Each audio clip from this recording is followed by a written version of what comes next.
За хүн мэдээж хүнд тусч байгаа. Хоёрдугаар цэцгийн шийдвэр бол эцсийн шийдвэр.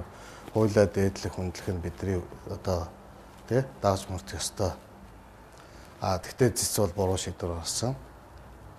Үндсэн хууль зөрчсөн гэж байгаа, үндсэн хууль зөрчөөгүй. Цэцгийн шийдвэр бол өнөөдөр эдийн засгийг бол дөнгөж бас нэг барилгын салбар чинь бас Монгол орны эдийн засгийн нэг 30-40% одоо авч явдаг шүү дээ.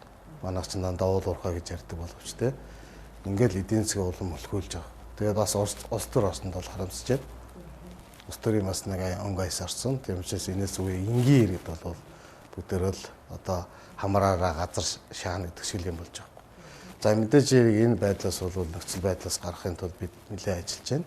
Барилга бодлын яам өчигдөр ихтэл Баян Сэлэнг бол голомт банктай асуудлыг шийдэж явж байна. Бид ч гэсэн төрийн банктай өнөөдөр зөвхөн буян тухай хорооллуудынхаа хэмжээнд улсаас одоо цэцгийн шийдвэрээс биш одоо энэ ипотекийн зээлээс өөр нөхцөл байдлаар ажиллая гэсэн байр суурьтай нэлээд хандж байна. Эхнийхээ алхмуудыг хийгээ явж байгаа. За энэ цэцгийн шийдвэрээр өнөөдөр нэг ясандаа нэг гүйж явж байгаа цус байна шүү дээ. Одоо эдийн засаг гэдэг чинь одоо хүний л одоо цусны эргэлт байгаа байхгүй юу? Судасны эргэлтээ тэр юм шиг одоо бүглээ хийчих жоох. Нөгөө инфаркт гэдэг юм болгоо хийчих жоох. Мэдээж хэрэг өнөөдөр одоо бид нар чинь зээлээ төлж явдаг нөгөө хөгжлийн банкны Чингис бонд гэж яриад нэг өвлөг болсон одоо хүн болгоны одоо асуудал яригдж байгаа Чингис бондны хүүтэй өнөөдөр бүтээн байгуулалтанд боссон, улсын комиссонд хүлээгээд авсан, иргэд нь 10% төлсөн, 30% төлөөд бас дараагийнхаа 8% зээлийг авах гээд нийтдээ 200-аад иргэд байсан. Тэрний мөнгө нь орж ирнэ гэдэг чинь нэг 10 тэрбум төгрөг орж ирнэ. Өнөөдөр гүйцэтгэгч компаниуд бид нар өртөө байгаа. Нөгөө гүйцэтгэгч компаниудаа өөрөө төлнө гэдэг чинь нөгөө хэд чинь цаашаа ажилтнаа цалин тавина. Одоо ерөөсөө л төрийн орон сууцны корпорац цалин одоо мөнгө өгөхгүй учраас одоо бид нар цалингүй байна гэсэн зүгээр энгийн ажилчид те барилгачид те өнөөдөр маш бохомдолтой байгаа. Тэгээ бүр төрийн орон сууцны корпорацууд нь жагсаал хийнэ гэж. Энэ бол маш аюултайч одоо үзэгдэл гэж хэлэх юм уу да тий. Цэцгийн нэг ялахгүй шийдвэр тий. Үндсэн хууль зөрчсөн гэсэн шийдвэр гарсан энэ өөрөө тэгээд ийм л байдал хүрэж шít. Бас нэг эдийн засгч өөрөө хөдөлж явж тий. Хүн хөдөлмөрч хөдөлж ажиллаж ингэж явдаг. Эдийн засгч гэсэн бас тэгж тий. Цус нь эргэлдэж явж байгаа зүгээр очиад зогсоогоо ичиж байгаа. Энд чинь өнөөдөр бас л бидний өнөөдөр бас эдийн засгийн хямралтай байна гэсэн энэ үед бол дээр нь дайн дээр давс гихчээр улам бүр өндөрлөлтэй байдалд оролцож байгаа. Тэгэхээр энэ шийдвэрийг яг хүлээхгүйгээр тооск өөрөө төрийн мэдлийн банкаараа дамжуулаад за тэнд хүлээлт асар их одоо тийм эргэлттэй байгаа зах зээл та нийлүүлэлт хийх гэж байна шүү дээ. Тэгэхээр төрийн банкн дээрээс яг иргэдтэй ямар байдлаар зээлийг нь олох боломж өнөөдрийн байдлаар тийм сайхан байдлыг ерөнхий сайд дээр төрийн банкны захирал Бат сайхан бит хоёр цугуулзаад ерөөсөө энэ асуудлыг явуулаа. Төрийн банкны шавар суусан шарын эзэмштэй гэж нэг төрийн байгууллагууд энэ ажлыг явуулъя гэсэн байдлаас төрийн банктай ярьсан. Өнөөдөр бид нар асуудлыг ярьж байгаа маргааш бид нар гар өсөх зурч байгаа. Тэгэхээр өнөөдөр 8% төрийн банкараас иргэдтэй хандаа явчих гэсэн санамжчд гар өсөх зурна, гэрээж гар өсөх зурх ба тэгээд ажлыг өгдөх байхаа. Ер нь бол тий энэ бол их сайн юмтай. Хоёрдугаард бол бид нар ерөнхийдөө бол одоо ерөөсөө юм болгоны төрөөс шалтгаан тий төрөөс хардаг юм а болио. Төрийн орон сууцны корпорац бол аж ахуйн тооцоотой тий ашгийг харж явдаг тий тэгшнээ төрийн бодлого явуулдаг ч гэсэн аж ахуйн нэгтгэл байхгүй. Тийм учраас бид нар зах зээлдээ аж ахуйн нэгжийн тооцоотойгоор орё гэж байна. Банкуудаа бид нар голомт банктайгаа ярив. Болно. Одоо голомт банктай бид нар бас яриад голомт банкны их энэ оюун эрдэнэ захирлаас энэ байдлыг зөвшөөрсөн, миг зөвшөөрсөн. Монгол банктай ярьсан. Монгол банк бол нэг засгийн газрын баталгааны асуудал ярьсан боловч өрийн тааз гэдэг дээр асуудал яригдах учраас яг хоо хэрвээ баталгаа гаргаад өгөх юм бол сайн байна.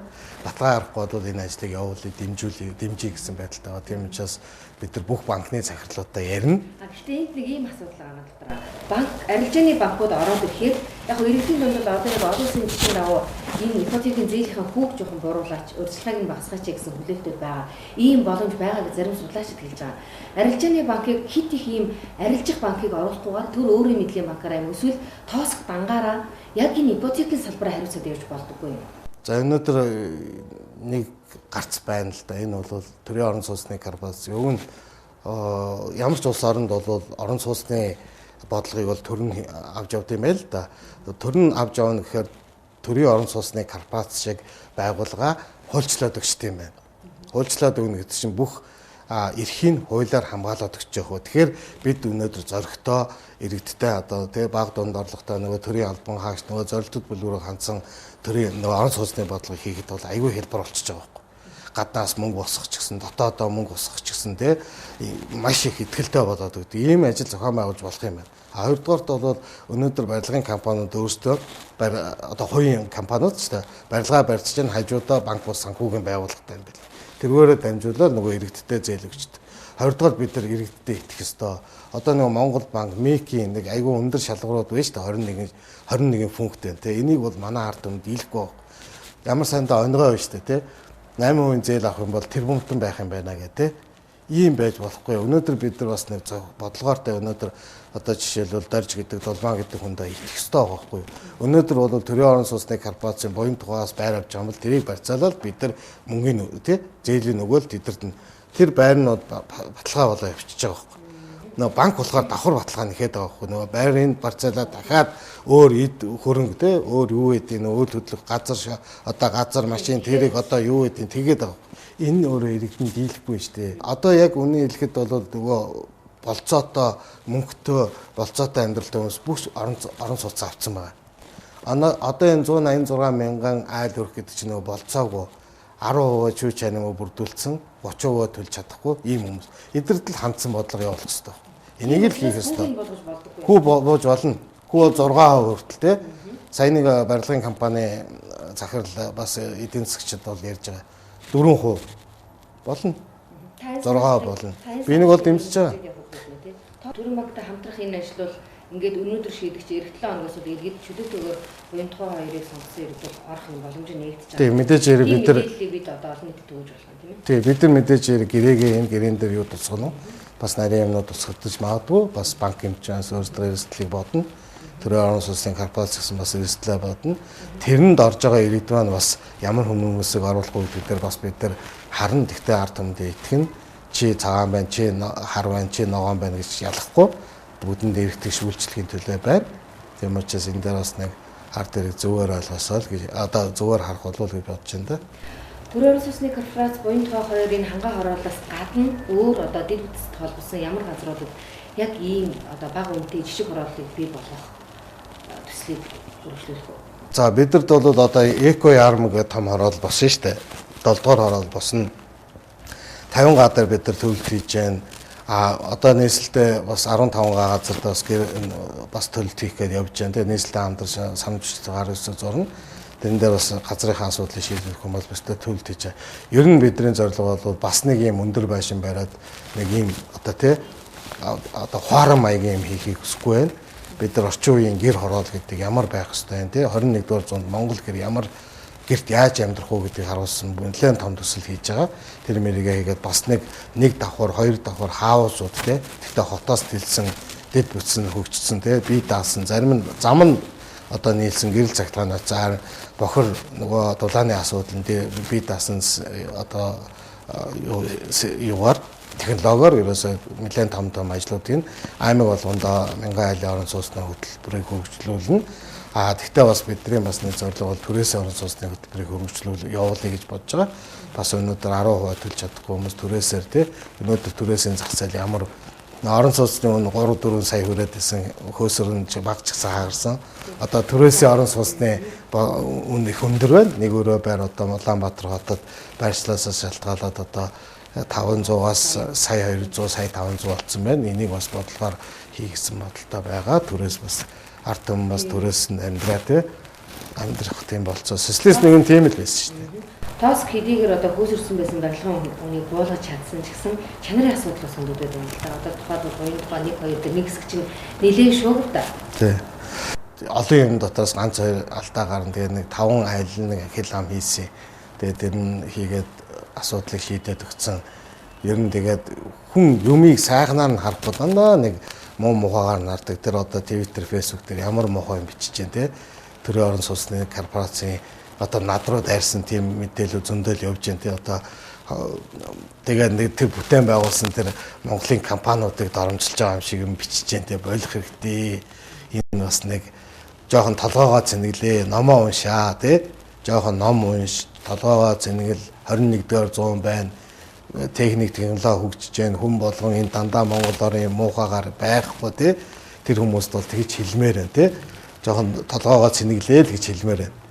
Тэгээ бичиж байгаа үг нь тэр хараал мараал бичиж тэгж болохгүй. Энэ одоо сошиал гэж яриад байгаа энийг бас нэг жоохон цензур тавьж өгөх хэрэгтэй болов уу гэж бодож байна. За баярлалаа. Нэг үе бодвол барилгын орон сууцны буурс өнөөдрөөс дахиад буурах боломж байгаа юу? Байгаа шүү дээ өнөөдөр. Өнөөдөр ард иргэдээ бид нар 500-аас 700 мянгад бол 1 м квадрат өгч болно шүү дээ.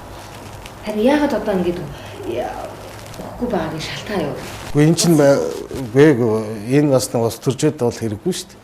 Нөгөө энийг бодлогоор хийх хэрэгтэй байхгүй нэг одоо энэ гэр ороолын дахин төлөлтүүд явж байна. Манай зарим компаниудаа санал хэлж байна. Бид нар танд метр квадрын 700-аар өгье. Би 750-аар арт иргэдэд өгье л дээ. Тэд нар барьчих тэгээд надад өгье чинь. Тэрийг би аваад эргээл иргэдэд 750-аар өгч болно шүү дээ. Тэр цаг бодохгүй. Ер нь энэ одоо маш сайн явж одоо энэ нийслэлийн одоо Батүл дарга бол нэлээд гэр ороолыг дахин төлөвлөх нэлээд том төслүүдээс 28 компани барилгаа бариад эхэлсэн явж байна. Тэрийг л бас харлуулж яриад байгаа. Бид нар чадлаараа л хийж нэг өдөр бүх юмыг ингээд аваад өргөс сайсан юм шиг болохгүй шүү дээ. Тэгээ хийж тэр компаниуд дээр төрийн орон сууцны корпорац танах ингээд банахаас энэ байшин аваач. Тэгээд ингээд хэрвээ надад эрхийн нөгөөтэй бас нэг мөнгө төгрөгийн шийдэд өгвөл би тэр барилгын компаниудаас тэр байруудыг тий худалдаж авчаа иргэдтэй хамтхан борлуулад явах болцоо зөндөө харагдаад байна. За баярлалаа. Ямар ч байсан иргэд маань тун удахгүй метр квадрат нь 750 мянган төгрөгийн орон сууцнд амьдрах ийм боломжийг хангаж байна. Байна шүү дээ. Энэ бол маш боломжтой бас энийг бол хийхэд бол бэлэн байна. Тэгээд одоо бид нар чинь нэг яг уу сайн боён тухай хоёр чинь бол дэд бүсээр нэлээ хөрөнгө орсон болохоор жоохон өндөр өмтэй болсон. Тэгтээ сая 280 гэдэг чинь сая 350 гэдэг чинь болцооны үнэ гэж харж байгаа. Тэг ямар бид нар нөх амар тэгээд чанарын хувьд бас шал ондоо байхгүй. Бид нар боён тухай нэг дээр бол жоохон анх удаад монголчууд бид нар том бүтээн байгуулалт хийлээ шүү дээ. Тэгээд энэ дээр алдаа оноо юм гарна шүү дээ бас тий хүн болгоны адилхан хийхгүй шүү дээ. Тэрийг л нэг одоо боён тухай хоёр бол маш гоё болсон. Тэгвэл хүмүүс очиж үзэхэд бол сэтгэл бол маш хангалуун байгаа.